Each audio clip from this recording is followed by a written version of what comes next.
ವ್ಯಾಖ್ಯಾನ ಅವರು ನೋಡ್ತಾ ಇಲ್ಲ. ಹೀಗೆ ಆಕೆಯ ಸ್ಥಿತಿ. ಏಪ್ರಿಲ್ ಕೂಡ ಒಂದು ಬಂತು ಒಂದ್ಸಲಿ ಅಲ್ವಾ? ಏನ್ ಮಾಡಿದ್ರೆ ಮಕ್ಕಳು ಪೇರೆಂಟ್ಸ್ಗಳಿಂದ ಆಸ್ತಿಯನ್ನ ಬರೆಸ್ಕೊಂಡು ಪೇರೆಂಟ್ಸ್ಗಳಿಗೆ ಅವ್ರು ಏನ್ ಮಾಡ್ತಾರೆ, ಕೇಸ್ ಮಾಡ್ತಾ ಇದ್ದಾರೆ.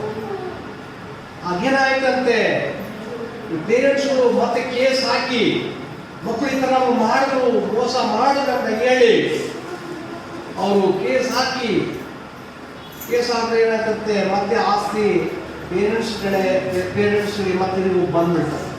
ಇದು ನಮಗೆ ಈಗಲೇ ನೋಡ್ತಿರುವ ದೇವಾಕ್ಯದಲ್ಲಿ ಈ ವಿಧವೆಗೆ ಏನ್ ಕಷ್ಟ ಇತ್ತು. ವಿಧವೆ ಅಂತ ಹೇಳಿದ್ರೆ ಗಂಡ ಇಲ್ಲ. ಇವಾಗ ಗಂಡ ಇಲ್ಲ ಅಂತ ಹೇಳಿದ್ರೆ ಗಂಡನಿಂದ ಬರ್ಬೇಕಾದ ಆಸ್ತಿ ಏನಾಗ್ತಾ ಇದೆ, ಗಂಡನ ಮನೆಯವರು ಆಕೆಗೆ ಕೊಡ್ತಾ ಇಲ್ಲ. ಬರ್ಬೇಕಾದ ಆ ಗಂಡನಿಗೆ ಬರ್ಬೇಕಾದ ಭಾಗಗಳು ಕೊಡ್ತಾ ಇಲ್ಲ. ಅವ್ರ ಗಂಡನಿಗೆ ಬರ್ಬೇಕಾದ ಎಲ್ಲ ಅನೇಕ ವಿಷಯಗಳು ಆಕೆಗೆ ಬರ್ತಾ ಇಲ್ಲ. ಹೀಗೆ ಆಕೆ ನ್ಯಾಯಾಧಿಪತಿಯ ಬಳಿಗೆ ಹೋಗ್ತಾ ಇದ್ದಾಳೆ. ಹೌದು, ನಾವು ಒಬ್ಬರ ಬಳಿಗೆ ಇವತ್ತು ಹೋಗಬೇಕಾಗಿದೆ ಅಲ್ವಾ? ಎಲ್ಲರೂ ಹೋಗಕ್ಕಾಗಲ್ಲ. ಹೀಗೆ ನ್ಯಾಯಾಧಿಪತಿಯ ಬಳಿಗೆ ಹೋಗ್ತಾರೆ ಅಂತ ಅರ್ಥ. ನ್ಯಾಯಾಧಿಪತಿಗೆ ನ್ಯಾಯ ತೀರಿಸ್ತಾರೆ ಅಂದಾಗ ನಂಬಿಕೆಯಿಂದ ಅವನ ಬಳಿಗೆ ಹೋಗ್ತಾ ಇದ್ದಾಳೆ. ನಾವು ಕೂಡ ನಮ್ಮೊಬ್ಬ ನ್ಯಾಯಾಧಿಪತಿ ಇದ್ದಾರೆ, ನ್ಯಾಯ ತೀರಿಸುವ ಇದ್ದಾರೆ, ಅವರೇ ಜೀವಳ ದೇವರಾಗಿದ್ದಾರೆ. ಆ ಜೀವಳ ದೇವರ ಬಳಿಗೆ ನಾವು ಬರಬೇಕಾಗಿದೆ. ಹೌದು, ಅವರ ಬಳಿಗೆ ನಾವು ನಂಬಿಕೆ, ದೃಢ ನಂಬಿಕೆಯಿಂದ ನಾವು ಬರಬೇಕಾಗಿದೆ. ದೃಢ ನಂಬಿಕೆಯಿಂದ ನಾವು ಬರಬೇಕಾಗಿದೆ. ಹೌದು, ನೋಡ್ತಿದ್ರೆ ಏನ್ ಮಾಡ್ತಾರೆ, ನ್ಯಾಯಾಧಿಪತಿ ಬಳಿಗೆ ನಂಬಿಕೆಯಿಂದ ಬರ್ತಾ ಇದ್ದಾಳೆ ಅಲ್ವಾ? ನ್ಯಾಯಾಧಿಪತಿಗೆ ನ್ಯಾಯ ತೀರಿಸ್ತಾನೆ. ನಂಬಿಕೆ ಕಳ್ಕೊಂತ ಇಲ್ಲ. ಆಕೆ ಬರ್ತಾ ಇದ್ದಾಳೆ, ಡೇ ಟು ಡೇ ಆಕೆ ಬರ್ತಾ ಇದ್ದಾಳೆ. ಹೌದು, ಆ ನ್ಯಾಯಾಧಿಪತಿ ಏನ್ ಮಾಡೋದಕ್ಕೆ ಬಂದು ನನ್ನ ಗಣಿಸಾಡುವೆ ಅವನಿಗೆ ನ್ಯಾಯನ ಬೇಗ ತೀರಿಸ್ಬಿಡ್ತೀನಿ ಅಂತ ಹೇಳಿ ಅವ್ನ ನ್ಯಾಯ ತೀರಿಸ್ಬಿಟ್ಲು. ಅದಕ್ಕೆ ಯೇಸು ಹೇಳಿದ್ದು, ದೇವರಾದುಕೊಂಡವರು, ದೇವರಿಂದ ಆರಿಸಿಕೊಳ್ಳಲ್ಪಟ್ಟ ದೇವ ಜನರು. ಲೋಕದ ಎಷ್ಟು ಜನ ನೋಡ್ತಾರೆ, ಆದ್ರೆ ಇವತ್ತು ನಾವು ದೇವ್ರು ನಂಬಿದ್ದೇವೆ. ನೀವು ದೇವ್ರು ನಂಬಿದ್ದೀರಿ ಅಂದ್ರೆ ದೇವ್ರ ನಿಮ್ಮನ್ನ ಏನ್ ಮಾಡಿದ್ರೆ ಆರಿಸಿ ತೆಗೆದುಕೊಂಡಿದ್ದಾರೆ. ಯೋಹಾನ ಸುವಾರ್ತೆ ನೋಡ್ತಾರೆ, ನೀವು ನನ್ನನ್ನ ಆರಿಸಿ ತೆಗೆದುಕೊಳ್ಳಲಿಲ್ಲ, ನಾನು ನಿಮ್ಮನ್ನ ಆರಿಸಿ ತೆಗೆದುಕೊಂಡಿದ್ದೇನೆ. ಆದ್ದರಿಂದ ಹೊರಟು ಹೋಗಿ ನೀವು ಫಲ ಕೊಡುವರಾಗಿರ್ಬೇಕೆಂತಲೂ, ಆ ಫಲವು ನಿಲ್ಲುವಂತದ್ದಾಗಿರ್ಬೇಕೆಂತಲೂ ನಿಮ್ಮನ್ನು ನೇಮಿಸಿದ್ದೇನೆ ಎಂಬುದಾಗಿ ಯೇಸುವಾಗಿದ್ದಾರೆ. 15ನೇ ಅಧ್ಯಾಯ, ಯೋಹಾನ ಸುವಾರ್ತೆ 15ನೇ ಅಧ್ಯಾಯದಲ್ಲಿ ನಾವು ಅದನ್ನ ನೋಡ್ತಾ ಇದ್ದೇವೆ. ಯೋಹಾನ 15:16. ನೀವು ನನ್ನನ್ನು ಆರಿಸಿ ತೆಗೆದುಕೊಂಡಿಲ್ಲ, ನಾನು ನಿಮ್ಮನ್ನು ಆರಿಸಿ ತೆಗೆದುಕೊಂಡೆನು. ನೀವು ಹೊರಟು ಹೋಗಿ ಫಲ ಕೊಡುವವರಾಗಬೇಕೆಂತಲೂ, ನೀವು ಕೊಡುವ ಫಲವು ನಿಲ್ಲುವಂತದ್ದಾಗಬೇಕೆಂತಲೂ ನಿಮ್ಮನ್ನು ನೇಮಿಸಿದ್ದೇನೆ. ಹೀಗಿರಲಾಗಿ ನನ್ನ ಹೆಸರಿನಲ್ಲಿ ತಂದೆಯನ್ನು ಏನೇನು ಬೇಡಿಕೊಳ್ಳುವಿರೋ ಅದನ್ನು ಆತನು ನಿಮಗೆ ಕೊಡುವನು. ನಾನು ನಿಮ್ಮನ್ನು ಆರಿಸಿ ತೆಗೆದುಕೊಂಡೆನು.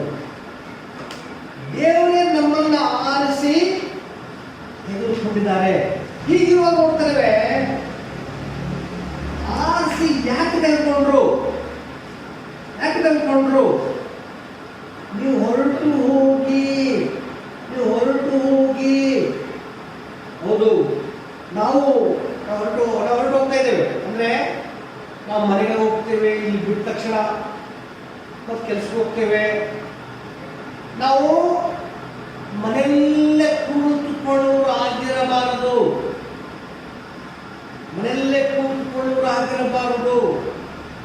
ನಾವು ಹೊರಟು ಹೋಗಿ ಅಂದ್ರೆ ನಾವು ಜನಗಳ ಬಳಿಗೆ ಹೋಗಿ, ನಮ್ಮ ಸ್ನೇಹಿತರ ಬಳಿಗೆ ಹೋಗಿ, ಬಂಧುಗಳ ಬಳಿಗೆ ಹೋಗಿ, ಕಾಯಿಲೆಯಲ್ಲಿರುವವರ ಬಳಿಗೆ ಹೋಗಿ,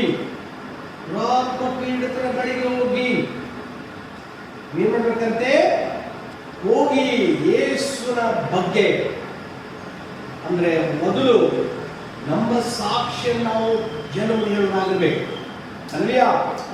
ನಮ್ಮ ಸಾಕ್ಷಿ, ನಿಮ್ಮ ಸಾಕ್ಷಿ, ನಿಮ್ಮ ಜೊತೆ ಏನ್ ಮಾಡಿದ್ದಾರೆ? ನಿಮ್ಮ ಜೀವಿತದಲ್ಲಿ ದೇವರು ದೊಡ್ಡ ಅದ್ಭುತ ಮಾಡಿದ್ದಾರೆ. ದೇವರು ನಿಮ್ಮ ಜೀವಿತಗಳಲ್ಲಿ ಎಷ್ಟು ಅದ್ಭುತ ಮಾಡಿದ್ದಾರೆ ದೇವರು. ಹೀಗಿರುವಾಗ ನೀವು ಅಂತ ಅದ್ಭುತಗಳನ್ನ ಮಾಡುವ, ಅದ್ಭುತಗಳನ್ನ ಜನಗಳ ಮುಂದೆ ಹೇಳುವಾಗ ಆಗೇನಾಗ್ತಾರೆ? ಆ ಜನಗಳಲ್ಲಿ ದೇವರು ಕಾರ್ಯವಾಗಿದ್ದಾರೆ. ಹೌದು, ಈಗ ದೇವರು ಅದ್ಭುತ ಮಾಡೋದು ಒಂದ್ಸಲಿ ನೀವು ಏನ್ ಮಾಡ್ರಿ, ಆಲಕ್ಕೆ ಬರ್ರಿ ಎಂದಾಗ ಅವ್ರಿಗೆ ಆಹ್ವಾನ ಕೊಡೋದಾಗಿದೆ. ಹೌದು, ನಿಮ್ಮ ಮನೆಗೆ ಅವ್ರ ಆಹ್ವಾನ ಮಾಡೋದಾಗಿರ್ಬೇಕು ಅಲ್ವಾ? ನಿಮ್ಮ ಮನೆಗೆ ಆಹ್ವಾನ ಮಾಡಿ ಅವರಿಗೆ ದೇವರ ಪ್ರೀತಿಯನ್ನ ನೀವು ಸಾರೋದಾಗಿರ್ಬೇಕು. ಹೌದು, ನೀವು ಹೊರಟು ಹೋಗಿ ಫಲ ಕೊಡುವರಾಗಿರ್ಬೇಕು. ದೇವರ ವಾಕ್ಯ ನಮಗೆ ಹೇಳುತ್ತದೆ. ಫಲ ಅಂತ ಹೇಳಿದ್ರೆ ಹೇಗೆ ಒಂದು ಮರ ಫಲ ಕೊಡ್ತದೆ ಅಲ್ವಾ? ಒಂದು ಯಾವುದೇ ಒಂದು ಫಲ ವೃಕ್ಷ ಆಗಿರ್ಬೋದು, ಯಾವುದೇ ಒಂದು ಕಾಯಿಪಲ್ಲೆ ಗಿಡ ಆಗಿರ್ಬೋದು, ಹಣ್ಣಿನ ಗಿಡ ಮರ ಆಗಿರ್ಬೋದು, ಒಂದು ಫಲ ಕೊಡುತ್ತೆ ಅಲ್ವಾ? ಫಲ ಕೊಡದೆ ಹೋದ್ರೆ ಏನ್ ಮಾಡ್ತದನ್ನ ಬೇಡ ಗಿಡ ಅಂತ ಹೇಳೋದನ್ನ ನಾವು ಏನ್ ಮಾಡ್ಬಿಟ್ಟು ತೆಗೆದಾಗ್ಬಿಡ್ತೀವಿ. ಅದೇ ತರನಾಗಿ ದೇವರು ಕೂಡ ಏನ್ ಮಾಡಿದ್ದಾರೆ? ತೆಗೆದುಬಿಡುವರಾಗಿದ್ದಾರೆ. ಅದಕ್ಕಾಗಿ ನಾವು ಫಲ ಕೊಡುವರಾಗಿರ್ಬೇಕು. ನಮ್ಮ ಮುಖಾಂತರ ಜನಗಳು ದೇವರ ಬಳಿಗೆ ಬರುವರಾಗಿರಬೇಕು.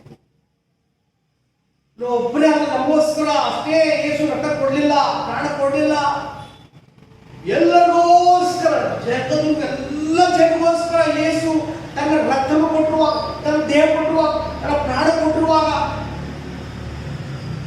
ನಾವು ಅನೇಕ ಜನಗಳನ್ನ ದೇವರ ಬಳಿಗೆ ನಡೆಸುವರಾಗಿರಬೇಕು. ಅಲ್ಲೆಲ್ಲ ಸಭೆಗಳೊಳಗೆ ಎಷ್ಟೋ ಜನ ಎಷ್ಟು ವರ್ಷಗಳ ಚೇತನ ಬರ್ತಾ ಇದ್ರು ಕೂಡ ಅವ್ರು ಒಬ್ಬೊಬ್ಬರೇ ಬರ್ತಾ ಇರ್ತಾರೆ. ಚರ್ಚ್ ಅಂತ ಹೇಳಿದ್ರೆ ಸಭೆ, ಎಕ್ಲೇಶಿಯಾ ಸಭೆ, ಎಲ್ಲರೂ ಕಾಮನ್ ಆಗಿ, ಎಲ್ಲರೂ ಸಾಮಾನ್ಯವಾಗಿ ಸೇರಿದ ಜಾಗ. ನಮ್ಮ ದೇವರ ವಾಕ್ಯ ಹೇಳಿದ್ರೆ ಇಬ್ಬರು ಮೂರು ಕೂಡಿ ಬಂದಿರ್ತಾರೋ ನಮ್ಮ ಮಧ್ಯೆ ಇದ್ದೇನಂತ ಹೇಳುವುದಾಗಿದ್ದಾರೆ. ಎಲ್ಲಿ ಬೇಕಾದ್ರೂ ನಾವು ಏನ್ ಮಾಡ್ಬೋದು? ನಾವು ಸೇರಿ ದೇವರು ಘನಪಡಿಸಬಹುದು. ಹೀಗಿರುವಾಗ ದೇವರು ನೋಡ್ತಾರೆ ಸಭೆಗೆ, ದೇವರ ಆಲಯಕ್ಕೆ, ದೇವರ ಆಲಯ ಅಂತ ಹೇಳಿದ್ರೆ ನಾನು ಏನು ಹೇಳಿದೆ ಈ ವಾಕ್ಯ ಪ್ರಕಾರ ದೇವಾಕ್ಯ ಹೇಳಿದ್ರೆ ಹೀಗೆ ಹೇಳ್ತಾರೆ, ಇಬ್ಬರು ಮೂರು ಎಲ್ಲಿ ಕೂಡಿ ಬಂದಿರ್ತಾರೋ ಅವ್ರ ಮಧ್ಯೆ ನಾನು ಇದ್ದೇನೆ ಅಂತ ದೇವಾಕ್ಯ ಹೇಳ್ತಾ ಇದೆ. ಇಲ್ಲ ಎಲ್ಲರೂ ಕಾಮನ್ ಆಗಿ ಸಾಮಾನ್ಯ ಎಲ್ಲರೂ ಸೇರುವಂತ ಜಾಗ. ಹೀಗಾಗಿ ದೇವವಾಕ್ಯ ಪ್ರಕಾರ ದೇವರು ನಮ್ಮ ಮಧ್ಯದಲ್ಲಿ ಬರುವರಾಗಿದ್ದಾರೆ. ಅಲ್ಲೇವಿಯಾ, ಬರುವರಾಗಿದ್ದಾರೆ. ನಾವು ಯಾರಿಲ್ಲದೆ ಹೋದ್ರೆ ಎಲ್ಲಿರ್ತಾರೆ ದೇವರು? ಇಬ್ಬರು ಮೂರು ಎಲ್ಲಿ ಕೂಡಿ ಬಂದಿರ್ತಾರೋ ಇದ್ದೇನೆ ಹೇಳೋ ಪ್ರಕಾರ ನಾವು ಎಲ್ಲಿರ್ತು ಅಲ್ಲಿ ದೇವರು ಬರ್ತಾರೆ. ನಮ್ಮ ದೇವರು ಒಂದು ಪರಲೋಕದಲ್ಲಿ ಇದ್ದಾರೆ, ಎಂಟನೇ ಪುಟ್ಟ ಉದಯದಲ್ಲಿ ಇದ್ದಾರೆ. ಮೂರನೇ ದೇವರು ನಮ್ಮ ಮಧ್ಯದಲ್ಲಿ ಇಬ್ಬರು ಕೂಡಿ ಬಂದ ಜಾಗದಲ್ಲಿ ಅವರು ಬರುವರಾಗಿದ್ದಾರೆ. ಅಲ್ಲಿವ್ಯಾ, ಹೀಗಾಗಿ ನಾವು ಎಲ್ಲಾದ್ರೂ ಸರಿಯೇ ಅವರನ್ನ ದೇವರ ಬಳಿ ನಡೆಸುವಾಗ, ಹೌದು, ಅವರಿಗೆ ಕಷ್ಟ ಬಂದಾಗ, ಪ್ರಾಣಿಗಳಿಂದ ಕಷ್ಟ ಬಂದಾಗ, ಈ ಭೂಮಿಯಿಂದ ಕಷ್ಟ ಬಂದಾಗ, ನೀರಿನ ಕಷ್ಟ ಬಂದಾಗ, ಗಾಳಿಯಿಂದ ಕಷ್ಟ ಬಂದಾಗ, ರೋಗ ರುಜಿನದ ಕಷ್ಟ ಬಂದಾಗ, ಅನೇಕ ಸಮಸ್ಯೆಗಳಿಂದ ಅವ್ರಿಗೆ ಬಾಧಪಡುವಾಗ, ಓ ದೇವರೇ, ನಮ್ಮಿಂದಲೇ ಆಗಿದ್ದು ನಮ್ಮ ಪಾಪ ಕ್ಷಮಿಸಪ್ಪ, ಪಾಪ ಕ್ಷಮಿಸಿ ಅಂತಾಗಿ ದೇವರು ನಮಗೆ ಕಿಟ್ಟೋದಾಗಿ ದೇವರಿಗೆ ಅವರು ಮೊರೆ ಇಡ್ತಾ ಇದ್ದಾರೆ. ಎರಡನೇದಾಗಿ ಅವರು ತನ್ನ ಮಕ್ಕಳು, ಮೊಮ್ಮಕ್ಕಳು, ಮಕ್ಕಳಿಗೆ ಅವರು ದೇವರ ಬಗ್ಗೆ ಹೇಳ್ತಾ ಇದ್ದಾರೆ. ಹೌದು, ನಾವು ಕೂಡ ದೇವರಿಗೆ ಪ್ರಾರ್ಥನೆ ಮಾಡಲಾಗಿರ್ಬೇಕು. ಅಲ್ಲಿಯ ದೇವರಿಗೆ ಪ್ರಾರ್ಥನೆ ಮಾಡಲಾಗಿರ್ಬೇಕು. ದೇವರೇ, ನಮ್ಮ ಜನರು, ನಮ್ಮ ಸಂಬಂಧಿಗಳು, ನಮ್ಮ ನೆಂಟರು, ನಮ್ಮ ಊರಿನವರು, ನಮ್ಮ ಬೀದಿಯವರು, ನಮ್ಮ ವೈರಿಗಳು ವೈರಿಗಳು ಅವ್ರು ಕೆಟ್ಟದಾಗದು ಬಹಳ ಸಂತೋಷ ನಮಗೆ. ಆದರೆ ಇವಾಗ ಕೇಳ್ತಾರೆ, ವೈರಿಗಳ ಪ್ರೀತಿ ಮಾಡೋದು ಯೇಸು ಹೇಳೋದಾಗಿದೆ. ಅಲ್ಲಯ್ಯ, ವೈರಿಗಳನ್ನ ಏನ್ ಮಾಡ್ರಿ? ಪ್ರೀತಿ ಮಾಡ್ರಿ. ನಾವು ಒಂದು ಕಾಲ ವೈರಾಗಂತ ನಮ್ಮನ್ನ ದೇವರು ಪ್ರೀತಿ ಮಾಡ್ತಲ್ಲ, ಮಗನನ್ನೇ ಕೊಟ್ಟರು. ಆ ಯೇಸು ಒಬ್ಬೊಬ್ಬರಿಗೋಸ್ಕರ, ವೈರಿಗಳ ನಮಗೋಸ್ಕರ ಯೇಸು ಶಿಲುಬೆಯಲ್ಲಿ ತನ್ನ ಪ್ರಾಣವನ್ನು ಕೊಡ್ತಾ ಇದ್ದಾರೆ. ಹೌದು, ಹೀಗಿರುವಾಗ ನಾವು ಕೂಡ ಎಲ್ಲರೂ ಪ್ರೀತಿ ಮಾಡಿ ಮತ್ತೆ ಸ್ವಾರ್ಥ ಮಾಡ್ತಾರೆ. ಜನ ತಪ್ಪನ್ನ ಕ್ಷಮಿಸಿದರೆ ದೇವರು ನಮ್ಮ ತಪ್ಪನ್ನ ಸಹ ಕ್ಷಮಿಸುವಾಗಿದ್ದಾರೆ. ಜನ ತಪ್ಪನ್ನ ಕ್ಷಮಿಸುವುದಾದರೆ ದೇವರು ನಿಮ್ಮ ತಪ್ಪುಗಳನ್ನ ಕ್ಷಮಿಸುವಾಗಿದ್ದಾರೆ. ಹೌದು, ಹೀಗೆಲ್ಲ ನೋಡ್ತಾರೆ, ದೇವರೇ ನಮ್ಮ ತಪ್ಪನ್ನು ಕ್ಷಮಿಸುತ್ತೇವೆ. ನಾವು ನಿನಗ ಪಾಪ ಮಾಡಿಬಿಟ್ಟಪ್ಪ ದೇವ್ರೆ, ನಿನ್ನ ಮಹಾಂತ ನಿನಗ ಪಾಪ ಮಾಡಿಬಿಟ್ಟು ದೇವ್ರೆ ಅಂತ ಹೇಳಿ ದೇವರಿಗೆ ಮೊರೆ ಇಡ್ತಾ ಇದ್ದಾರೆ. ದೇವ್ರ ಕಣ್ಣೀರು ದೇವ್ರ ಮುಂದೆ ಪಶ್ಚಾತ್ತಾಪ ಪಡ್ತಾ ಇದ್ದಾರೆ. ತನ್ನ ಮಕ್ಕಳು, ಮೊಮ್ಮಕ್ಕಳು, ಮರಿ ಮಕ್ಕಳಿಗೆ ಕೂಡ ದೇವ್ರ ಬಗ್ಗೆ ಹೇಳ್ತಾ ಇದ್ದಾರೆ, ನೋಡಿ ನಮ್ಮ ಹೊಟ್ಟೆ, ನೋಡಿ ಜೀವನ ದೇವರು ನಂಬಿರಿ ಎಂಬಾಗಿ ಅವರು ಪ್ರಾರ್ಥನೆ ಮಾಡ್ತಾ ಇದ್ರೆ ಮತ್ತು ಮಕ್ಕಳಿಗೆ ಬೋಧನೆ ಮಾಡ್ತಾ ಇದ್ದಾರೆ. ಹೀಗಿರುವಾಗ ದೇವರು ಅವರ ಪ್ರಾರ್ಥನೆಗೆ ಉತ್ತರ ಕೊಡ್ತಾ ಇದ್ದಾರೆ. ಹೌದು, ದೇವ್ರು ಹೇಳ್ದಂತ ಹೇಳಿ ಮಾಡಿಬಿಟ್ಟು ನಮ್ಮ ಪಾಠ ಇಟ್ಬಿಡ ಅಂತ ಹೇಳಿ ಕುತ್ಕೊಂಡ್ಬಿಟ್ರೆ ಅದು ಆಗಲ್ಲ. ನೋಡ್ತಾರೆ, ಹೇಳಿದ್ರು ಹೇಳಿದ್ದು ಈ 13ನೇ ಅಧ್ಯಾಯ 15 ಆದಿಕಾಂಡ, ನಿನಗೂ ಈ ಸ್ತ್ರೀಗಳ ಸಂತಾನ, ನಿನ್ನ ಸಂತಾನದ ಸ್ತ್ರೀಯ ಸಂತಾನಕ್ಕೂ ಹಾಗೆ ತಲೆಯನ್ನು ಮಾಡ್ತಾನೆ.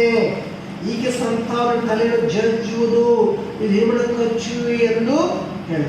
ಹೌದು, ಪ್ರಾರ್ಥನೆ ಮಾಡ್ತಾರೆ. ಆದ್ರೆ ದೇವರು ಏನ್ ಮಾಡಲು ಉತ್ತರ ಕೊಡ್ತಾ ಇದ್ದಾರೆ. ಅಲ್ಲಯ್ಯ, ಹೌದು, 7ನೇ ತಲೆಯವನಾದ ಅಲೋಕನು ದೇವರ ನಂಬಿಕೆ ಇಡ್ತಾ ಇದ್ದಾನೆ. ಅಲ್ಲಯ್ಯ, ನಾವು ಪ್ರಾರ್ಥನೆ ಮಾಡುವಾಗ ಜನರಿಗೆ ಸಂದೇಶ ತಲುಪಿಸುವಾಗ ಜನರು ದೇವರ ಬಳಿಗೆ ಬರುವುದಾಗಿದ್ದಾರೆ.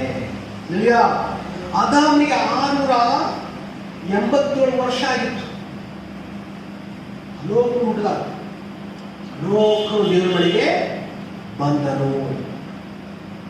ಅಲೋಕನು ದೇವರಿಗೆ 365 ವರ್ಷಗಳ ನಿಮಿತ್ತವಾಗಿ ದೇವರನ್ನು ಕರ್ಕೊಂಡು ನಿಮಿತ್ತವಾಗಿ ಅವನು ಸಾಕ್ಷಿಯಾಗಿದ್ದರು.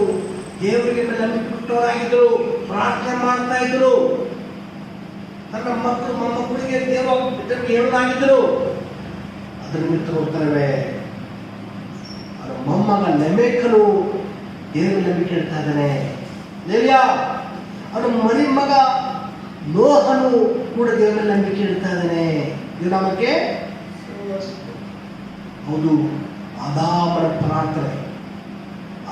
ಪ್ರಾರ್ಥನೆ ದೇವರು ಉತ್ತರ ಕೊಟ್ಟರು. ಎಷ್ಟು ವರ್ಷ? 687 ವರ್ಷ. ಎಷ್ಟು ಕಾಲ ವರ್ಷ ಬರ್ತಾರೆ ಮೊದಲೇ ಮನುಷ್ಯರು. ದೇವರು ಪ್ರಾರ್ಥನೆ ಮಾಡಿ, ದೇವರೇ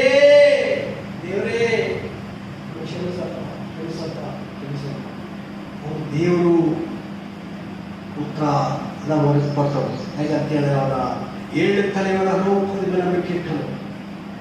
ಹೌದು, ನಂಬಿಕೆ ಇಲ್ಲದೆ ಹೋಗಿದ್ರೆ ಎಲ್ಲ ಕ್ಲೋಸ್ ಆಗ್ಬಿಡು. ಲೋಕದ ತರವಾದ ಮರಿ ಮಗ ಅಂತೂ ನೋಹನ ಕಾದ ಜಲಪ್ರಳಯ ಮಾಡಿ, ನೋಹನ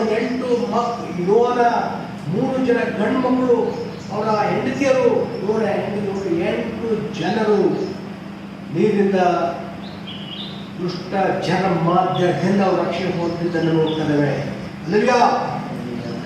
ಈಗ 8 ಜನರಿಂದ ದೇವರು ತಿರುಗಿ ಅವನು ನಾಶ ಮಾಡಿ ಜನ ಸುಸುರಾಗಿದ್ದಾರೆ. ಕ್ಷೇಮ ಜನಾಂಗ ದೇವರು ಯೇಸು ಕ್ರಿಸ್ತನನ್ನ ಅಬ್ರಹಾಮನ ಆರಿಸಿಕೊಂಡು, ಅಬ್ರಹಾಮನಿಂದ 40ನೇ ತಲೆಯ ಮುಖಾಂತರ ಯೇಸು ಕ್ರಿಸ್ತರು ತಂದೆ ಮನೆಯ ಗರ್ಭದಲ್ಲಿ ಅವರು ಹುಟ್ಟಿ ಬರ್ತಾ ಇದ್ದಾರೆ. ಹೌದು, ಹೀಗೆ ಯೇಸು ಏನ್ ಮಾಡಿದ್ರು? ಸ್ತ್ರೀಯ ಸಂತಾನ ಹುಟ್ಟಿ ಬಂದು ಸರ್ಪದ ತಲೆಯನ್ನ ಜಜ್ತಾ ಇದ್ದಾರೆ. ಯೇಸು ಶಿಲುಬೆಯಲ್ಲಿ ಪ್ರಾಣ ಕೊಡ್ತಾ ಇದ್ದಾರೆ. ಹೌದು, ಆದಾಮನು ದೇವರ ಕಡೆಗೆ ತಿರುಗಿಕೊಂಡು ದೇವರಿಗೆ ಮೊರೆಟ್ಟನು. ಇವತ್ತು ನಾವು ಕೂಡ ದೇವರಿಗೆ ಪ್ರಾರ್ಥನೆ ಮಾಡೋದಾಗಬೇಕು. ದೇವರಿಗೆ ಪ್ರಾರ್ಥನೆ ಮಾಡೋದಾಗಬೇಕು. ನಾವು ಬರೀ ಬಿಜಿ ಬರೀ ಅಲ್ಲಿಕೊಂಡು ಇಲ್ಕೊಂಡು ಅದು ಮಾಡು ಇದು ಮಾಡು ಅಲ್ಲೋಗು ಇಲ್ಲೋಗು ಮಾಡೋದಾಗಲ್ವಾ? ನಾವು ಪ್ರಾರ್ಥನೆ ಮಾಡೋದಾಗಬೇಕು. ದೇವರಿಗೆ ನಾವು ಪ್ರಾರ್ಥನೆ ಮಾಡೋ ದೇವರು ಅದ್ಭುತ ಮಾಡೋದಾಗಿದ್ದಾರೆ. ಆ ಬಡ ವಿಧವೆ ಏನು ಮಾಡುದು? ನ್ಯಾಯಾಧಿಪತಿ ಬಳಿಗೆ ಹೋಗಿ ಆಕೆಗೆ ಏನಾಗಿತ್ತು, ಅನೇಕ ಕಡೆ ಹೋಗ್ಬೋದಾಗಿತ್ತು, ಆಕೆ ಅನೇಕರು ಕಾಣ್ಬೋದಾಗಿತ್ತು. ಆಕೆ ಎಲ್ಲ ಕಡೆಗೆ ಹೋಗದೆ ನ್ಯಾಯಾಧಿಪತಿಗೆ ಬಳಿ ಬರ್ತಾ ಇದ್ದಾಳೆ. ಬಿಡದೆ ಬರ್ತಾ ಇದ್ದಾಳೆ. ಎಲ್ಲ ಕೆಲಸ ಬಿಟ್ಟು ಬರ್ತಾ ಇದ್ದಾಳೆ. ಸಂಬಂಧಿ ಬಂಧುಗಳನ್ನ ಬಿಟ್ಟು ಬರ್ತಾ ಇದ್ದಾಳೆ. ಆಕೆ ಮಕ್ಕಳು ಮೊಮ್ಮಕ್ಕಳು ಕುಡಿದ್ರು ಅವ್ರನ್ನ ಬಿಟ್ಟು ಬರ್ತಾ ಇದ್ದಾಳೆ. ಅನೇಕ ಕೆಲಸ ಕಾರಣ ಬಿಟ್ಟು ಬರ್ತಾ ಇದ್ದಾಳೆ. ನಾವು ದೇವರ ಬಳಿಗೆ ಬರುವರಾಗಿರ್ಬೇಕು. ಅಲ್ಲಯ್ಯ, ದೇವರ ಬಳಿಗೆ ಬಂದು ಪ್ರಾರ್ಥನೆ ಮಾಡುವ ದೇವರ ಪ್ರಾರ್ಥನೆ ಕೇಳುವರಾಗಿದೆ. ದೇವರಾದ ಹಗರಾದ ಮಾಡುವಲ್ಲಿ ಔಷಧಿ ತಡ ಮಾಡಿದರು. ಅರ್ಜೆಂಟಾಗಿ ಉತ್ತರ ಸಿಗ್ಲಿಲ್ಲ ಅದಾಮನಿಗೆ ಅಲ್ವಾ? 7 ತಲೆಯವನು ಲೋಕನು ದೇವರ ನಂಬಿಕೆ ಇಟ್ಟ ನೋಡಿ. ಅವ್ರ ಪ್ರಯಾಸಕ್ಕೆ ಫಲ ದೇವರು ಹೆಂಗೆ ಕೊಟ್ಟರು? ಲೋಕ ದೇವರ ನಂಬಿಕೆ ಇಟ್ಟ. ಅಲ್ಲಿಗೆ ಆದಾಮ ಕೆಲಸ ಮುಗಿಯಿತು. ಅನೋಕ ದೇವರಿಗೆ ಮೊರೆಟ್ಟ. ಅವನು ದೇವರ ನಂಬಿಕೆ ಅವಳು ದೇವರಿಗೆ ಮೊರೆಟ್ಟ. ಇರುವಾಗ ಮರಿ ಮಗನ ಕಾಲಕ್ಕೆ ಅವನ ಮೊಮ್ಮಗ ನೆಮೆಕನು ದೇವರಲ್ಲಿ ನಂಬಿಕೆ ಇಡ್ತಾ ಇದ್ದಾನೆ. ವಚನ 5ನೇ 28 ನೆಮೆಕನು 182 ವರ್ಷದವನಾದಾಗ ಒಬ್ಬ ಮಗನೇ ಪಡೆದು, ಯೆಹೋವನು ಶಪಿಸಿದ ಭೂಮಿಯಿಂದ ನಮಗೆ ಉಂಟಾದ ಕೈ ಕಷ್ಟದಲ್ಲಿಯೂ ಶ್ರಮೆಯಲ್ಲಿಯೂ ಈ ಮಗ ನಮ್ಮನ್ನು ಉಪಶಮಗೊಳಿಸುವುದೆಂದು ಹೇಳಿ ಅವರಿಗೆ ನೋಹ ಎಂದು ಹೆಸರಿಟ್ಟನು. ಹನೋಕನ ಮೊಮ್ಮಗ ನೆಮೆಕ್ ನಂಬಿಕಿಟ್ಟು ತನ್ನ ಮಗನಿಗೆ, ಅಂದರೆ ಹನೋಕನ ಮರಿಮಗನಿಗೆ ನೋಹ ಅಂತ ಹೆಸರಿಡ್ತಾರೆ.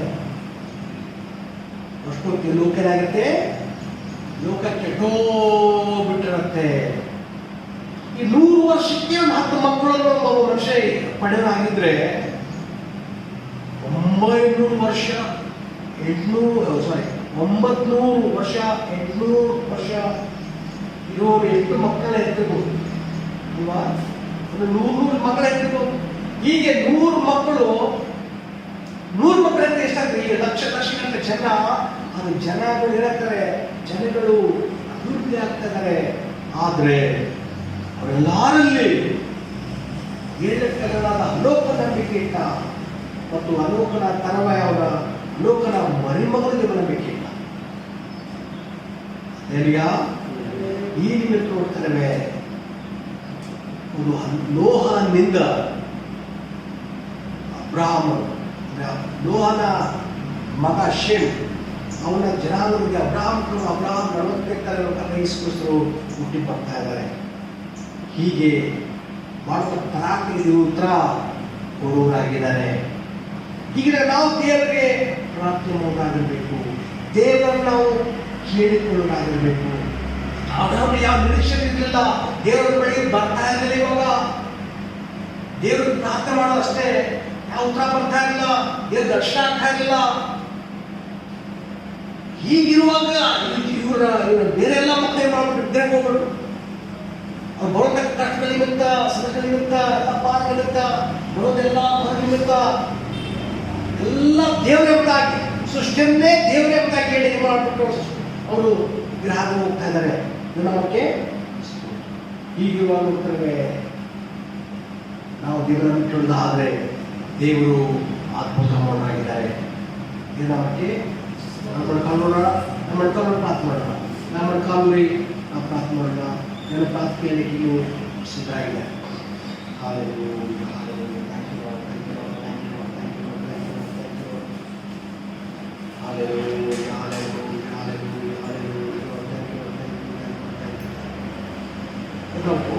ಒಪ್ಪಿಸ್ಕೊಂಡ ದೇವರೇ ನಾವು ಕೂಡ ಬಿಡದೆ ಪ್ರಾರ್ಥನೆ ಮಾಡೋಕೆ ಸಹ ಮಾಡಪ್ಪ, ಪ್ರಾರ್ಥನೆ ಮಾಡೋಕೆ ಸಹ ಮಾಡಪ್ಪ. ಓ ದೇವರೇ, ಆದ ಜೀವ ಮಾಡಿ ಮಾತನಾಡಿದ್ದಕ್ಕೆ ಸ್ತೋತ್ರ ದೇವರೇ. ಅಪ್ಪ, ಆದಾಗಿ ಪಾಪ ಮಾಡ್ತಾನೆ ಅಂತ ದೇವ್ರು ಗೊತ್ತಿದ್ದು ಅಂತಂದೆ ಆ ದೇವರೇ ಅವನನ್ನ ನೋಡಿದ್ದ ಕೂಡ ಹೌದು ಅವನು ಹೊರತು ಬರಬಾರ್ದಾಗಿ ಹೊರಹಾಕಲ್ಪಟ್ಟನು. ಥ್ಯಾಂಕ್ ಹೊರಹಾಕಲ್ಪಟ್ಟಾಗ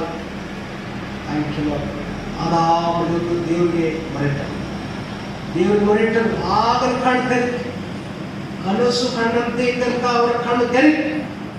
ಅದಾಗ ಅವರ ಕನಸು ಕಾಣ್ತಾ ಇದ್ದೀವೋ ಎಂಬಂತವರೇ ಇದ್ದಂತ ಅವ್ರನ್ನ ಕಣ್ಣು ತೆರಪಟ್ಟು ದೇವರೇ ನಮ್ಮ ಕ್ಷಮಿಸಿದೇವರೇ ಅಂಕಿಲ್ಲ. ಇದು ಅದ್ಭುತ ದೇವರು ಮಾಡ್ತಾರೆ. ತಡ ಆದರೂ ನ್ಯಾಯತೀರ್ಸೇ ಅವನು ದೇವರು ಅದ್ಭುತ ಮಾಡೋರಾಗಿದ್ದಾರೆ. ಏನು ಕಷ್ಟ ಉಂಟು, ಏನು ಸಮಸ್ಯೆ ಉಂಟು, ನೀವು ಪ್ರಾರ್ಥನೆ ಮಾಡಬೇಕು. ಅದು ಇನ್ನೊಬ್ಬರ ಪ್ರಾರ್ಥನೆ ಮೇಲೆ ಪಾಸ್ಟ್ ಪ್ರಾರ್ಥನೆ ಮಾಡಲಿ, ಅವ್ರು ಪ್ರಾರ್ಥನೆ ಮಾಡಲಿ, ಇವ್ರು ಪ್ರಾರ್ಥನೆ ಮಾಡಲಿ ಅಲ್ಲ. ನೀವೊಬ್ಬೊಬ್ಬರು ವೈಯಕ್ತಿಕ ಪ್ರಾರ್ಥನೆ ನಿಮಗಿರ್ಬೇಕು. ನೀವು ಪ್ರಾರ್ಥನೆ ಮಾಡೋರಾಗಿರ್ಬೇಕು. ನೀವು ಸಮಯಕ್ಕೆ ದೇವ್ರ ಕಡೆಗೆ ನೀವು ಮೊಳಕಾಲೂರಿ ದೇವ್ರನ್ನ ಕೇಳಿಕೊಳ್ಳೋರಾಗಿರ್ಬೇಕು. ದೇವರ ನಮ್ಮ ಕಷ್ಟ, ನಮ್ಮ ಕಣ್ಣೀರು, ದುಃಖ ನೋಡೋ ದೇವರಿಗೆ ಸ್ತೋತ್ರವಾಗಲಿ, ಅದ್ಭುತ ಮಾಡಿ ಅಂತ ನಮ್ಮ ಪಾಪ ಕ್ಷಮಿಸು ಅಂತ ಹೇಳೋರಾಗಬೇಕು. ನಿಮ್ಮ ಪಾಪಗಳು ನಮ್ಮ ಒಬ್ಬೊಬ್ಬ ಪಾಪಗಳು ದೇವ್ರ ಮುಂದೆ ಎಲ್ಲ ಗೋಚರವಾಗಿ ದೇವರೇ ನಾವು ಪಾಪಿ ಅಂತ ಹೇಳಿ ನಮ್ಮನ್ನು ಒಪ್ಪಿಕೊಂಡು ನಾವು ದೇವ್ರ ಮುಂದೆ ಒಪ್ಪಿಕೊಳ್ಳೋದಾದರೆ ದೇವರ ಪಾಪ ಕ್ಷಮಿಸುವಾಗಿದ್ದಾರೆ. ನಮ್ಮಲ್ಲಿ ಪಾಪ ಇಲ್ಲೇ ಅಂತ ಹೇಳೋದಾದರೆ ಆ ದೇವರು ನಾವು ಪಾಪ ಮಾಡಿದ್ದೇವೆ. ಒಂದು 7 ಹೇಳಿದ್ರೆ ಆ ತರ ಸತ್ರ ಪಾಪ ನಿವಾರಣೆ ಮಾಡಿ ಶುದ್ಧ ಮಾಡ್ತೇನೆ ನೋಡ್ತಾರೆ. ದೇವರ ಶುದ್ಧ ನೋಡಾಗಿದ್ದಾರೆ. ಕೇಳಿಕೊಡ್ರಿ, ದೇವರ ಪಾಪ ಕ್ಷಮಿಸಪ್ಪ ಅಂತ ಕೇಳಿಕೊಡ್ರಿ. ದೇವರ ಪಾಪ ಕ್ಷಮಿಸಿ ನೀವು ಶುದ್ಧರಾಗಿದ್ದಾರೆ. ನಿಮ್ಮ ಪ್ರಾರ್ಥನೆ ಕೇಳಿ ಇನ್ನೂ ಸಿದ್ಧರಾಗಿದ್ದಾರೆ. ನೀವು ಪ್ರಾರ್ಥನೆ ಮಾಡೋದಾದ್ರೆ ನಿಮ್ಮ ಜೀವನ ಏನು ಬಿಡುಗಡೆ ಬೇಕು, ಏನು ಅದ್ಭುತ ಬೇಕೋ ನೀವು ಬಿಡಿಕೊಳ್ಳೋರಾಗಿದೆ. ನಿಮ್ಮ ವೈಯಕ್ತಿಕ ಪ್ರಾರ್ಥನೆ ಬೇಕಾಗಿದೆ. ನಿಮ್ಮ ಆತ್ಮ ರಕ್ಷಣಾರ್ಥವಾಗಿ, ನಿಮ್ಮ ಸ್ವಂತ ಜನರ ರಕ್ಷಣಾರ್ಥವಾಗಿ, ನಿಮ್ಮ ಸಂಬಂಧಿ ಬಂಧು ರಕ್ಷಣಾರ್ಥವಾಗಿ, ನೀವು ಮಾಡೋ ಕೆಲಸಗಾರ ಜನ ರಕ್ಷಣೆ ಒಂದು ಹಾಕು, ಓನರು ರಕ್ಷಣೆ ಒಂದು ಹಾಕು, ಕೆಲಸಗಾರ ರಕ್ಷಣೆ ಒಂದು ಹಾಕು. ಪ್ರಾರ್ಥನೆ ಮಾಡಬೇಕಾಗಿದೆ. ಪ್ರಾರ್ಥನೆ ಮಾಡದಿದ್ದರೆ ಅವರು ದೇವ್ರ ಬಳಿಗೆ ಬರದೆ ನಾಶ ಹೋಗ್ಬಿಡುವಾಗಿದ್ದಾರೆ. ನಿಮ್ಮನ್ನು ಆರಿಸಿಕೊಂಡು ದೇವರು ಫಲ ಕೊಡೋದಾಗಿರ್ಬೇಕಂತ ಹೇಳಿ ನಮ್ಮ ಕಾಲ ಅನೇಕ ಹಾಕೊಂಡು ದೇವ್ರ ಬಳಿಗೆ ಬರಬೇಕು. ದೇವರು ಯಾಕೆ ನಮ್ಮನ್ನ ಯಾಕೆ ಚಿಂತಪಟ್ಟು ಇಟ್ಟಿದ್ದಾರೆ? ನಾವು ನಮ್ಮ ಮುಖಾಂತರ ಅನೇಕ ಫಲ ದೇವ್ರು ನೋಡ್ತಾ ಇದ್ದಾರೆ. ನಮ್ಮ ಅನೇಕ ದೇವ್ರ ಬಳಿಗೆ ಬರಬೇಕೆಂದು ನೋಡ್ತಾ ಇದ್ದಾರೆ ದೇವರು. ಅದನ್ನು ಬಿಟ್ಟು ಬಂಜರಾಗಿದ್ರೆ, ಯಾವ ಫಲ ಕೊಡದವರಾಗಿದ್ರೆ ವಾಸ್ತು ಅಂತ ತಡೆ ಉಂಟಾಗ್ತಾರೆ. ಆ ಗಿಡನೇ ಕಿತ್ತಾಕಲ್ಪಡ್ತಾರೆ. ಫಲ ಕೊಡದಿರೋ ಗಿಡ ಯಾಕೆ ತಾಕ್ತಾರೋ ಅದನ್ನಾಗಿ ಲೋಕದಿಂದಲೇ ಕಿತ್ತು ಹಾಕಲ್ಪಡ್ಬೇಕಾಗುತ್ತೆ. ಕಿತ್ತು ಹಾಕಲ್ಪಡ್ಬೇಕಾಗುತ್ತೆ. ಈಗೆಲ್ಲ ಕೇಳ್ಕೊಂಡು ದೇವರೇ ಆ ಫಲ ಕೊಡುವ ನನಗೆ ಮಾಡಪ್ಪ. ಹೌದು, ಅನೇಕ ಕಾಲ ತಂದಿರ್ಬೋದು, ಆರೈಕೆ ಅವರು ಅಲ್ಲಿ ಬರೆದು ಹೋಗಿರ್ಬೋದು. ಆದರೆ ಬರೀ ಕರ್ಕೊಂಬಂದ ಸಾಲು ಪ್ರಾರ್ಥನೆ ಮಾಡೋದಾಗಿದೆ. ಪ್ರಾರ್ಥನೆ ಮಾಡಬೇಕು ಮತ್ತು ಜನಗಳನ್ನ ದೇವರ ಬಳಿಗೆ ಬರುವ ಹಾಗೂ ನಾವು ಆಹ್ವಾನ ಮಾಡಬೇಕು. ದೇವರು ಅದ್ಭುತ ಮಾಡಲಿಕ್ಕೆ ಇನ್ನೂ ಶಕ್ತನಾಗಿದ್ದಾರೆ. ಪ್ರಾರ್ಥನೆ ಮಾಡಬೇಕು ದೇವರು.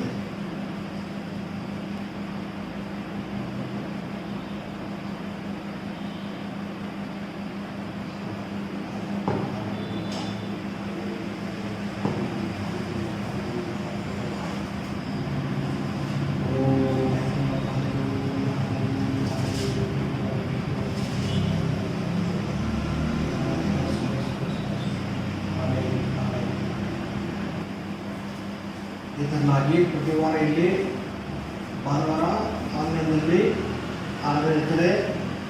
ಎಲ್ಲರೂ ನೋಡಿ ನಾವು ಬಲಪಡಿಸ್ರಿ. ಯಾಕಂತ ಹೇಳಿದ್ರೆ ಈ ಸಮಯಗಳಲ್ಲಿ ನಾವು ಸಮಸ್ಯೆಗಳಿಗೆ ಬರಲಿಕ್ಕೆ ಅಸಾಧ್ಯವಾಗಿರುವಾಗ ನಾವು ದೇವವಾಕ್ಯವನ್ನು ಯೂಟ್ಯೂಬ್ ಮುಖಾಂತರ ನಾವು ಮುಖಾಂತರ ಬಲಪಡಿಸೋಣ. ದೇವರ ನಾಮಕ್ಕೆ ಸ್ತೋತ್ರ ಉಂಟಾಗಲಿ. ಆಮೇಲೆ ಒಬ್ಬ ಎಲ್ಲರಿಗೋಸ್ಕರ ಇದು ಪ್ರಾರ್ಥನೆ ಸ್ಟಾಪ್ ಮಾಡ್ಕೊಳ್ಳೋಣ. ದೇವ್ರ ಪ್ರಾರ್ಥನೆ ಮುಗಿಸ್ತಾ ಥ್ಯಾಂಕ್ ಯು ನಾವು ಥ್ಯಾಂಕ್ ಯು ನಾವು thank you thank you thank you thank you thank you thank you thank you thank you. ನಿಮ್ಮ ಕೈಗಳನ್ನು ನಿಮ್ಮ ತಲೆ ಮೇಲಾಗಲಿ ನಿಮ್ಮ ಎದೆ ಮೇಲೆ ಇಟ್ಕೊಂಡ್ರೆ ನಿಮಗೇನಾದರೂ ವ್ಯಾಧಿಗಳು, ನಿಮ್ಮ ಸಮಸ್ಯೆಗಳು, ರೋಗಗಳು, ನಿಮ್ಮ ಮಾಟಮಂತ್ರ ಸಮಸ್ಯೆಗಳು ಏನೇ ಇದ್ದಾದರೂ ಕೂಡ ನಿಮ್ಮ ಹಸ್ತ ನಿಮ್ಮ ತಲೆ ಮೇಲಾಗಲಿ ನಿಮ್ಮ ಎದೆ ಇಟ್ಕೊಳ್ಳೋದಾದರೆ ಅನ್ನೋಸ್ಕರ ಪ್ರಾರ್ಥನೆ ಮಾಡಿದ್ದೇವೆ. Thank you thank you thank you thank you thank you. ನಿಮ್ಮ ಶಕ್ತಿ ನೋಡುತ್ತಾ ದೇವರೇ ಯೇಸು ನಾವು ಕೂಡ ಮಟ್ಟ ಮಾತಾಡಿದ್ದೆಲ್ಲ ಸ್ತೋತ್ರ ದೇವರೇ. ಅಪ್ಪ ನಮ್ಮ ದೇವರಪ್ಪ ಬಡ ನಿಲುವೆ ದೇವರೇ. ಅಪ್ಪ ನ್ಯಾಯಾಧಿಪತಿ ಬಳಿಗೆ ಹೋಗಿದ್ದೇವ್ರೆ. ಆಕೆ ದಿನಾಲು ಹೋಗಿ ಕೇಳ್ತಾ ಇದ್ಲು. ಆದರೆ ನ್ಯಾಯಾಧಿಪತಿ ದೇವರೇ ಅಪ್ಪ ದೇವರೇ ಅವನು ಅಪ್ಪ ದೇವರೇ ಭಯಪಡೋನಲ್ಲ ಮತ್ತು ಮನುಷ್ಯ ಭಯಪಡೋನಲ್ಲ ಅನ್ನತ್ತಂದೆ. ಈಗಿದ್ದ ಕೂಡ ಈ ಬಡ ವಿಧಿಯನ್ನ ಅವನು ಅಪ್ಪ ದೇವರೇ ಈಗ ಬಂದು ಧನಿಸ್ತಾಳೆ ಅಂತ ಹೇಳಿ ನ್ಯಾಯದ ಮೇಲೆ ತೀರಿಸಿ ಬಿಡುತ್ತೇನೆ ಅಂತ ಹೇಳಿ ತೀರಿಸಿದ್ದನ್ನು ನೋಡ್ತಾರಪ್ಪ ನಮ್ಮ ತಂದೆ. ಹೌದ್ರಿಂದ ಮಗುವಿನ ಪ್ರಕಾರ ನಮ್ಮ ತಂದೆ ಈಗಿನ ದೇವರಾಗಿಕೊಂಡವರು ಆತನ ಹಕ್ಕಲಾದ ಮರಳುವಲ್ಲಿ ಅವರು ತಡ ಮಾಡಿದರು. ಬೇಗ ನ್ಯಾಯ ತೀರಿಸುವ ಹೇಳುತ್ತೇವೆ ಹೇಳ ಪ್ರಕಾರ ನಮ್ಮ ತಂದೆ ನಾವು ಆ ಹಕ್ಕಲಿನ ಪ್ರಾರ್ಥನೆ ಮಾಡಾಗಿರ್ಬೇಕು ಹಾಕೊಡ್ತಾರಪ್ಪ ನಮ್ಮ ತಂದೆ. ಹೌದು ದೇವರಾದ ಅವರಪ್ಪ ದೇವರ ದುಡ್ಡು ಆಗಿದ್ದೇವ್ರೆ. ಅಪ್ಪ ಅಪ್ಪ ದೇವರ ಭಾಗ್ಯತೆ ಹಣ್ಣು ತಿಂದಾಗ ಕೂಡ ದೇವ್ರೆ ಅಪ್ಪ ತನ್ನ ತಪ್ಪನ್ನು ಒಪ್ಕೊಳ್ಳಿಕ್ಕೂ ಅವರಿಗೆ ಆಗದ ಸ್ಥಿತಿ ದೇವ್ರೆ. ಅಪ್ಪ ಒಬ್ಬರ ಮೇಲೆ ಹಾಕುವಾಗ ಕೂಡ ದೇವ್ರೆ ಅಪ್ಪ ತೋಟದ ಹೊರ ಹಾಕಕ್ಕೆ ಮಾಡ್ತಾ ದೇವ್ರೆ ಆಗರು ಕಣ್ಣು ಕೆಲ ಪಡ್ಕೊ ದೇವ್ರೆ. ಅಪ್ಪ ಅವ್ರು ಪ್ರಾರ್ಥನೆ ಮಾಡುವಾಗ ದೇವ್ರೆ ಅಪ್ಪ ನಮ್ಮನ್ನು ಕ್ಷಮಿಸು ನಮ್ಮನ್ನು ಕ್ಷಮಿಸು ನಮ್ಮನ್ನು ಕ್ಷಮಿಸಿ ಅಂತ ಹೇಳಿದೇವ್ರೆ. ಅಪ್ಪ ಅವ್ರು ದೇವರವರು ನನ್ನ ಮಕ್ಕಳು ಮೊಮ್ಮಕ್ಕಳು ಮರಿಮಕ್ಕಳಿಗೆ ಕೂಡ ಓ ನಿನ್ನ ಬಗ್ಗೆ ಹೇಳುವಾಗ ದೇವ್ರೆ ಅಪ್ಪ ಹೇಗೋ ಪ್ರಾರ್ಥನೆ ಕೇಳಿದೇವ್ರೆ ಅಪ್ಪ ಅಲೋಕರು ನಮ್ಮ ನಂಬಿಕೆ ಇಡುವ ನನಗೆ ಆಯ್ತಪ್ಪ ಅನ್ನಿಸ್ಕೊಳ್ತಾರೆ. ಅಲೋಕ ನಿನ್ನೊಟ್ಟಿಗೆ 365 ವರ್ಷ ಬದುಕಿದ್ದು 300 ವರ್ಷದೊಟ್ಟಿಗೆ ಅನ್ಯರು ನಡೆಕೊಂಡು ನಿಂತೋಗಪ್ಪ ತಂದೆ ಬಳಿಗೆ ಓ ಜೀವಂತವಾಗಿ ಎತ್ತಲ್ಪಟ್ಟ ನೋಡ್ತಾರಪ್ಪ ನಮ್ಮ ತಂದೆ. ಅದನ್ನ ಓ ದೇವ್ರೆ ಅಪ್ಪ ನಮ್ಮ ಮಕ್ಕಳು ಮೊಮ್ಮಕ್ಕಳು ಮರಿಮಕ್ಕಳು ಅಪ್ಪ ನೋಡುವಂತ ಅವರು ಅಪ್ಪ ನಂಬಿಕೆ ಇಡ್ತದ್ರಪ್ಪ ದೇವ್ರೆ. ಅಪ್ಪ ಓ ನಂಬಿಕೆ ಇಡ್ತದ್ರಪ್ಪ ದೇವ್ರೆ. ಅಪ್ಪ ಓ ನೋಹ ನಂಬಿಕೆ ಇಡುವಾಗ ದೇವ್ರೆ ಅಷ್ಟೊತ್ತು ಲೋಕವೆಲ್ಲ ಕೆಟ್ಟು ಹೋಗಿದ ಕೂಡ ದೇವರೇ ನೋಹನ ಹೆಂಡತಿಯ ಮಕ್ಕಳು ಸೊಸೆಯನ್ನ ಬದುಕಿಸಿ ದೇವರೇ ಅಪ್ಪ ಶೇಮನ ನೋಹನ ಮಗ ಶೇಮನ ಓ ಕರ್ಲೆ ಸ್ತೋತ್ರಪ್ಪ ಅಪ್ಪ ಶೇಮನಿಂದ ಅಬ್ರಹಾಂ 42ನೇ ತಲೆಗೆ ನಮ್ಮ ಕರ್ತ ಯೇಸು ಕ್ರಿಸ್ತರು ಕನ್ಯೆ ಮರಿಯ ಗರ್ಭದ ಹುಟ್ಟಿ ಬದುಕ ಸ್ತೋತ್ರಪ್ಪ ನಮ್ಮ ತಂದೆ. ಅವ್ರು ದೇವ್ರ ಮಾತಿಗೆಲ್ಲರಿಗೂ ಅಪ್ಪ ದೇವ್ರೆ ಶ್ರೀ ಸಂತಾನ ಮಗನ ಕಳಿಸಿಕೊಟ್ಟೆ ಕಸ್ತು ದೇವ್ರೆ. ಓ ದೇವರೇ ಮಾಡಿದ ಪ್ರಾರ್ಥನೆ ಅದು ತಡವಾದ್ರೂ ಉತ್ತರ ಕೊಡೋ ದೇವರ ಸ್ತೋತ್ರವಾಗಲಿ. ಅಪ್ಪ ಅದಾದ ಪ್ರಾರ್ಥನೆ ಮಾಡದೆ ಹೋಗಿದ್ರೆ ಓ ದೇವರೇ ಅಪ್ಪ ಅಲೋಕತೆ ಬೆಳೆದ ಅಸಾಧ್ಯವಾಗಿದ್ದಪ್ಪ ನಮ್ಮ ತಂದೆ. ಅವ್ರು ದೇವರೇ ನಾವು ಪ್ರಾರ್ಥನೆ ಮಾಡಾಗಬೇಕಪ್ಪ. ಓರೆ ಬೇಡಿಕೊಳ್ಳಿ ಕೇಳಿಕೊಳ್ಳುವಾಗ ವಾಕ್ಯ ಹೇಳಿದ್ರೆ ಮತ್ತ 7:7 ಬೇಡಿಕೊಳ್ಳಿರುತ್ತಾರೆ ಇವರು ಹುಡುಗಿರಿ ಸಿಕ್ಕು ತಟ್ಟಿದೆ ತೆರಲಾಗುವುದೇ ಅಂದಪ್ಪ ತಂದೆ. ಹೌದೇ ನಾವು ಪ್ರಾರ್ಥನೆ ಮಾಡಾಗಬೇಕು ಅಪ್ಪ ಪ್ರಾರ್ಥನೆ ಮಾಡಾಗಬೇಕು ಅಪ್ಪ. ಬರೀ ಚರ್ಚೆ ಸಾಲು ಹಾಡಿಕೊಂಡ ಸಾಲು ಈಸ ಮಾಡಿಕೊಂಡ ಸಾಲು ದೇವರಿಗೆ ಪ್ರಾರ್ಥನೆ ಮಾಡಾಗಬೇಕಪ್ಪ. ಸಮಯ ತೆಗೆದು ಪ್ರಾರ್ಥನೆ ಮಾಡಾಗಬೇಕಪ್ಪ. ರಾತ್ರಿ ಆತ್ಮ ಮಕ್ಕಳಿಗೆ ಕೊಡುವುದೇ ಥ್ಯಾಂಕ್ ಯು. ಒಬ್ಬದು ಮುಟ್ಟಪ್ಪ ಏನು ವ್ಯಾಧಿ ಉಂಟು ಏನು ಬಲಹೀನತೆ ಉಂಟು ನನ್ನ ಮೂಳೆ ಮಾಂಸ ಕಣ್ಣ ಮುಟ್ಟ ಪಡಲಿ ಎಲ್ಲ ವ್ಯಾಧಿ ಬಿಟ್ಟು ಆತ್ಮ ಶಕ್ತಿಗಳು ನಾಶನ ಆಗಲಿ ಮತ್ತು ತನ್ನ ಶಕ್ತಿಗಳು ನಾಶ ಆಗಲಿ. ನಾವು ಬೆಳ್ಳಿಗಡೆಗೂ ಶ್ರಮ ಮಾಡಾದರೆ ದೊಡ್ಡಪ್ಪ ಅದ್ಭುತ ಮಾಡಿ ಸಾಮೋಸ ಥ್ಯಾಂಕ್ ಯು ಅಪ್ಪ. ಅದ್ಭುತ ಮಾಡಪ್ಪ ದೊಡ್ಡ ಕಾಣಿಗೆ ಸಾಕ್ಷ್ಯ ಮಾಡು ನ್ಯೂಸ್ ಮಕ್ಕಳಿಗೆ ಕೊಡು ಅದ್ಭುತ ಮಾಡು ವಿಶ್ವಾಸಗಳನ್ನು ಆಶ್ವಾಸ ಥ್ಯಾಂಕ್ ಯು. ನಿನ್ನ ಮೈಗೋಸ್ಕರ ನಿನ್ನ ವಾಕ್ಯ ಪ್ರಕಾರವೇ ಅರ್ಥ ಮಾಡಿಸೋ ಥ್ಯಾಂಕ್ ಯು. ಅದ್ಭುತ ಮಾಡು ಮಾಡಿ ಥ್ಯಾಂಕ್ ಯು ಕೂಡ ನಮ್ಮ ತಂದೆ ನಮ್ಮ ಕುಟುಂಬ ನೇತೃತ್ವವಾಗಿ ದೇವರೇ ಅದ್ಭುತ ಮಾಡು ನಡೆಸ್ಕೊಡು ಅಪ್ಪ. ಅದೇ ಸಂದರ್ಭ ನಮ್ಮ ತಂದೆ ಅಪ್ಪ ಇದರ ದೇವರೇ ನಾಶನತ್ತು ಅಪ್ಪ ಓ ನಿನ್ನ ಮಕ್ಕಳು ಮಾಡಿ ಸೃಷ್ಟವಾಗಿ ಇದ್ದು ಸ್ವಾಮಿ ಥ್ಯಾಂಕ್ ಯು. ನಾವು ನಡ್ಪಡಿಸೋ ಸ್ವಾಮಿ ಥ್ಯಾಂಕ್ ಯು. ಅದ್ಭುತ ಮಾಡು ಸ್ವಾಮಪ್ಪ. ಯಾರು ಕೊರೋನಾ ವ್ಯಾಧಿಯಿಂದ ಪಾಸಿಟಿವ್ ಇದ್ದಾರೋ ಅವ್ರು ಮುಟ್ಟಪ್ಪ ಘನವೈದ್ಯರ ಆದ್ಯವನ್ನು ಮುಟ್ಟಿ ಗುಣ ಮಾಡಿಸುವ ಥ್ಯಾಂಕ್ ಯು. ನಮ್ಮ ತಂದೆ ಕೊರೋನಾ ಏಕದಿಂದ ರೋಗದ ವಿರೋಧ ಮಕ್ಕಳು ಸಹ ಮುಟ್ಟು ದೇವರೇ ಅಪ್ಪ. ಲೋಕ ಎಷ್ಟೋ ನಿನ್ನ ಮಕ್ಕಳು ಸೇವಕರು ಆಸ್ಪತ್ರೆಗಳಲ್ಲಿ ಮನೆಯಲ್ಲೂ ನಡತ್ತಾರಪ್ಪ. ಆಸ್ಪತ್ರೆಯಲ್ಲೂ ಇದ್ದಾರಪ್ಪ ದೇವರೇ ಮನೆ ಇದ್ದಾರಪ್ಪ ದೇವರು ಅಂತ ಮುಟ್ಟಪ್ಪ ಗುಣ ಮಾಡಿಸುವಂತ ಅದ್ಭುತ ಮಾಡು ಸಹ ಥ್ಯಾಂಕ್ ಯು ಎಲ್ಲ ನನ್ನ ನಮ್ಮ ಮಹಿಳೆಗೆ ಪಂಪಿಸ್ತಾರೆ ಈ ಪಕ್ಕ ಯೇಸು ನಾವು ಬಿಡುತ್ತೇವೆ ನಮ್ಮ ತಂದೆ ನನ್ನ ಮನವೇ ನನ್ನ ಸತ್ಯಗಳೇ ಆತನು ನಮಗೆ ತಿಳಿಸಿದನು. ನನ್ನ ಮನವೇ ಕರ್ತನನ್ನು ಕೊಟ್ಟಾಳು. ಆತನು ಮಾಡಿದ ಸಕಲ ಉಪಕಾರಗಳಲ್ಲಿ ಒಂದನ್ನೂ ಮರೆಯದು. ಯೋರನ್ನು ಆಶೀರ್ವದಿಸಿ ಕಾಪಾಡಲಿ.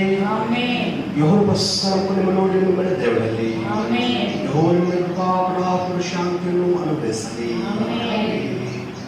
ಆ ದೇವರ ಪ್ರೀತಿಯು ಆ ದೇವರ ಯೇಸು ಕ್ರಿಸ್ತನ ಕೃಪೆಯು ಪರಿಶುದ್ಧಾತ್ಮ ದೇವರ ಅಲ್ಲಿನ ನಮ್ಮೊಂದಿಗೂ ಜಗತ್ತುದುಕು ಎಲ್ಲ ಪರಿಶುದ್ಧರಿಗೂ ಯಾವುದು ನೆರವಾಗಲಿ.